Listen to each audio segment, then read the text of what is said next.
So at Mech Labs, we're sort of closely connected, I think, in people's mind to the testing process. For 28 years, we've been developing the testing approach. We were the first research lab to do so, and we set many of the industry standards.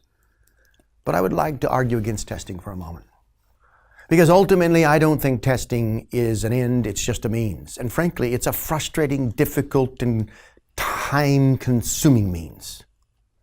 If I can avoid testing, I do. If I'm wondering what's going on in the mind of a certain CEO that might be a research partner, for instance, I could test, but it's easier to pick up the phone and ask. So I'd like to make 3 simple points, that's all, that might correct or sort of overcorrect a certain problem, sort of to bring us into balance. And I'd like to connect it to a simple thought. If you don't know when and how to leverage testing, then your testing program is probably wasting 80% of its energy. So first of all, testing is not a glorious endeavor. It is a necessary evil. Our need to test is directly proportionate to our lack of wisdom. The more wisdom you have about how the customer thinks, how the customer makes decisions, the less you'll need to test. Number 2, the company that wins the future will be the company that reforms opinions as hypotheses. That's very important. That augments the social dynamic, the way they currently make decisions in a boardroom with a debate, into a science dynamic, and replaces speculation with experimentation.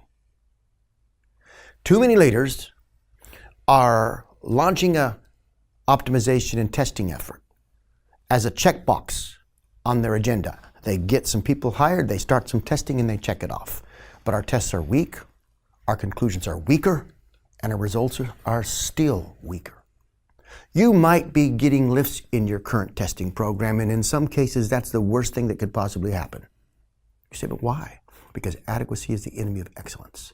And that 9% lift that you got should have been 40%, but you didn't know how to use the testing program to do more than get a lift, but rather to build a robust customer theory. This brings me to the 3rd point.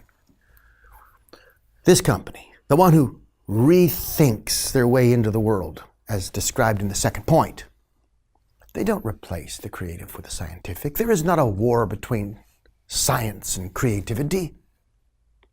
In fact, all the great scientists from Einstein and onward were highly creative.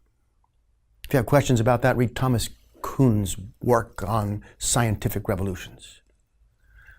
The truth is, creativity produces the rich hypotheses and bridges the mysteries of the human mind.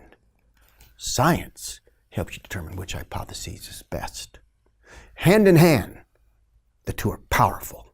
Separate either one from the other, and you have less than anemic results.